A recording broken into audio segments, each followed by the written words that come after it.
What up, y'all? It's your boy, One Sir Grove. This is episode 120 of Casting 495 Celebrities Worldwide, C4CW, and I am your host.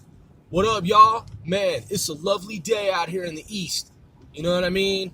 Little drizzle, little dreariness and shit, little overcast. But you know what, man? I grew up fucking out west, man, in the Pacific Northwest, in Northern California Bay Area, right outside of Oakland. Used to skateboard in Oakland and shit on my fucking skateboard.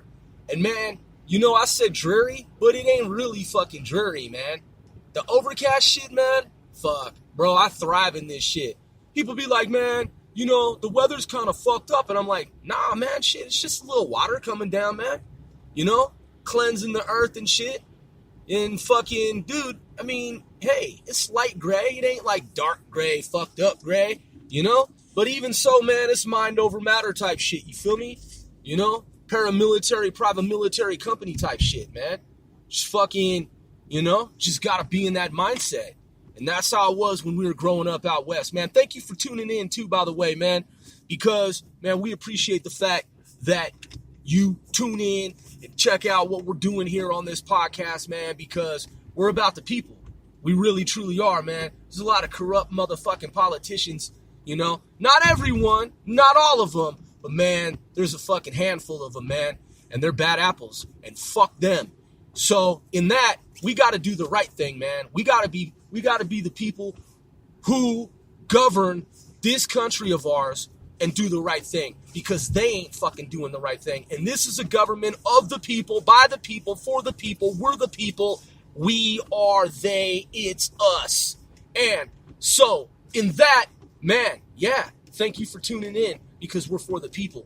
And I'm just bringing it to you fucking live. This is a mobile podcast, man, and I be about it. And fucking, yeah, man. So my mother, you know, she was essentially a sailor. She was in the Navy, and I've talked about this before, and she didn't have a sailor's mouth.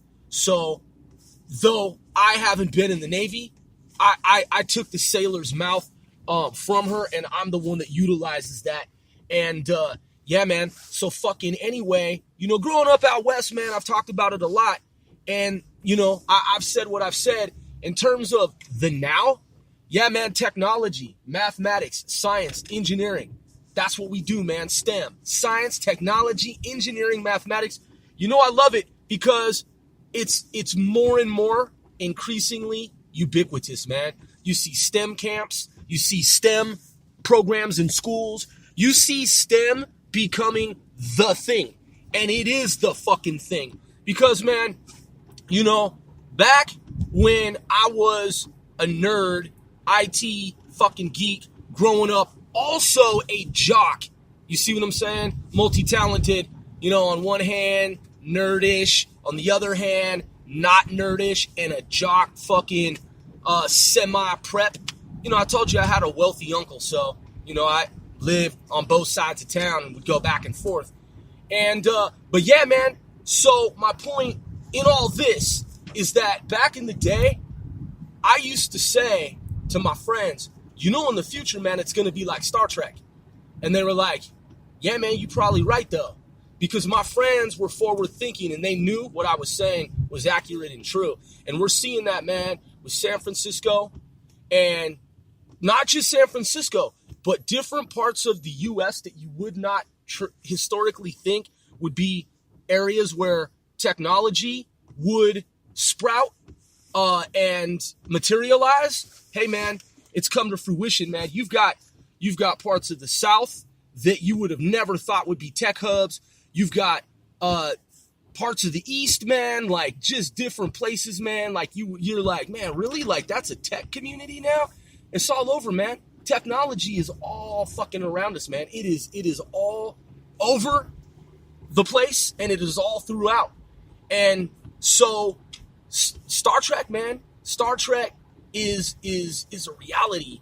And the point that is larger than that is that, man, as crazy as it fucking sounds, as outrageous as it may seem at first, look, man, we're looking at an Earth Federation. We really, truly are. And have you seen what's happening with North Korea and South Korea crossing the border now, man, the demilitarized zone. Yo, did you read about the train? Look, man, North Korea and South Korea are chilling. The north side and the south side are clicked up now, man. They're linked up because, man, look, as a rhyme traveler who has been advocating, because I rhyme and I travel, you know what I mean? As a rhyme traveler, man, who on my mission of peace and unity, man, yo, I've been rooting for North Korea and South Korea to ally for a long time, man. If you follow my threads, my blogs, and my broadcast, my podcast, and I've been talking about it for a good 10 years solid straight, man. And I have been advocating, and I do condone the alliance between the two, because, man, a unified Korean peninsula is marvelous. Here's why. It is, in fact, magnificent. Because South Korea currently, if you, the audience, whomever, don't know, didn't know, doesn't know, the South Korea, the country, South Korea, the nation, South Korea, and I'm emphasizing this, is the world's most technologically advanced nation, the most technologically advanced country. Yes, South Korea is the world's most advanced, technologically speaking, country on the planet. North Korea is right there. The two countries working together for a unified one Korean peninsula, man, do you know what we can do for space missions, for space in defense, for aerospace? We need the continent of Africa to transform itself. And mind you, that keep in mind that Korea, South Korea, Japan, China, those three countries have been investing heavily in the continent of Africa. Have you ever gone to Google and looked at the land area, the space available in Africa for development? Have you ever looked at the map that shows the continent of Africa with all the many different countries that comprise the continent of Africa? Have you ever seen how it compares to the size of the United States? I want y'all to do that. I want for y'all to take a look at that. I want for y'all to take a moment, if you don't know those dimensions, I want for y'all to do a little dimensional analysis with your boy One Sir Grove on this timeline, current world line here. Go to Google, go to images, and search, query, Africa continent in comparison to US, United States, America. And look at how little fucking tiny America fits into that continent outline of the continent of Africa. Yo, the continent of Africa is massive in size and scope. So for countries around the world to be working with the various numerous countries of Africa, of which Americans need to be more familiar. I want for y'all to get your geography skills up there, okay?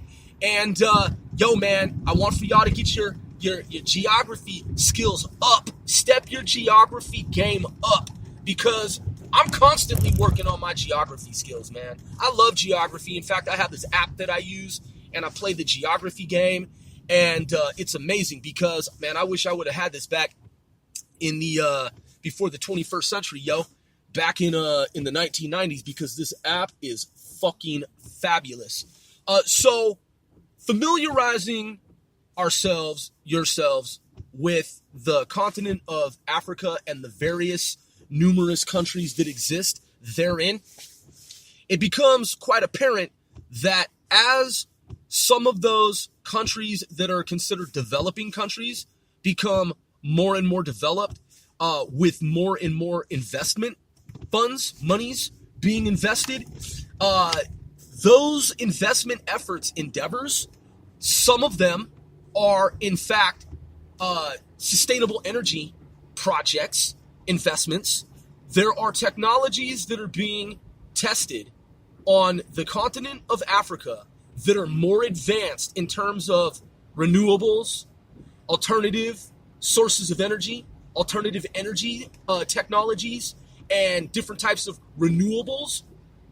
Listen, man, I have seen some shit that is so promising in terms of the prospect of advanced technologies for sustainability that are being tested on the continent of Africa that are not currently even in the United States. I have seen this body of information. I have been researching it quite diligently, doing my due diligence. And yo, man, there is stuff. I said there's stuff. That's kind of vague. But there are technology. I'll give you an example. I listen to a lot of talk radio, a lot of business news analysis.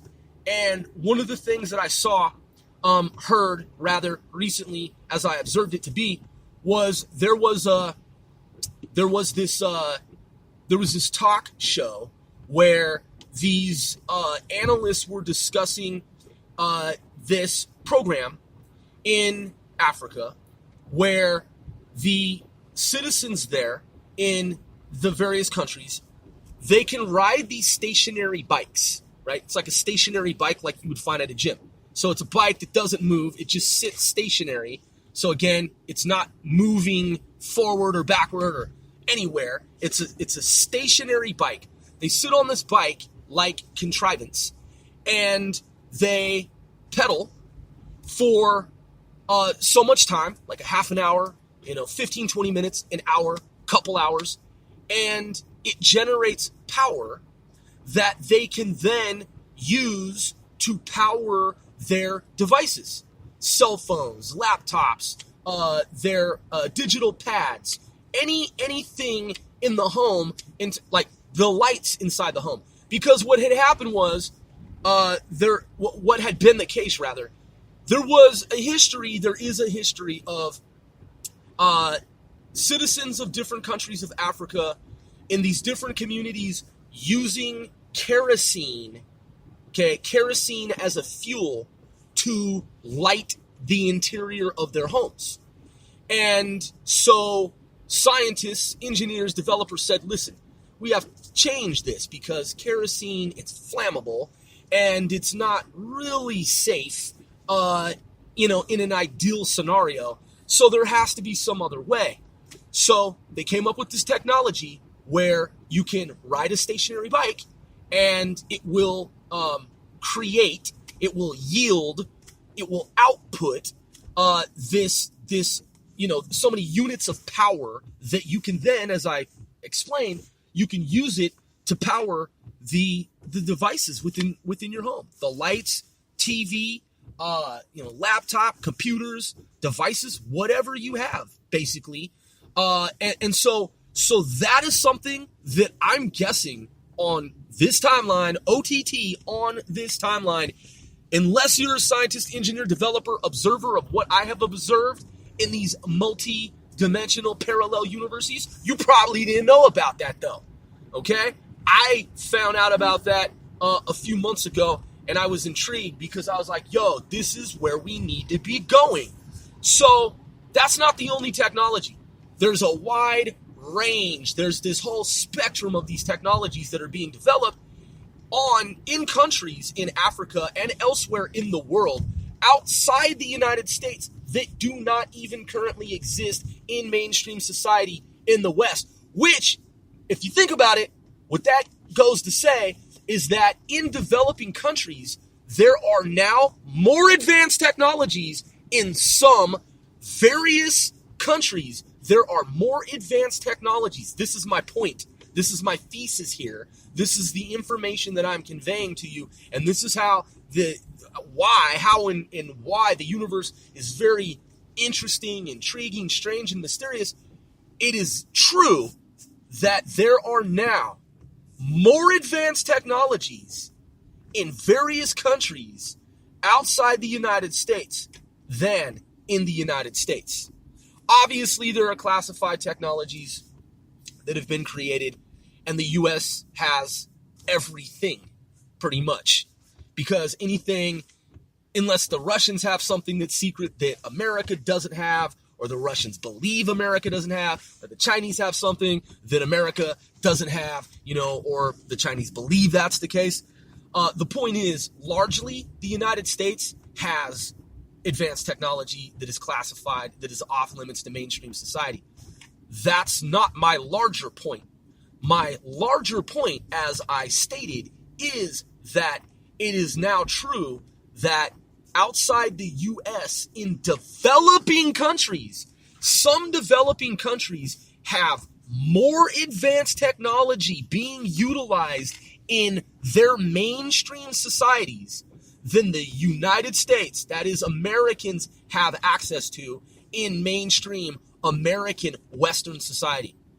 I'm your boy, One Sir Grove. Thank you for tuning in to this episode. One, peace, word.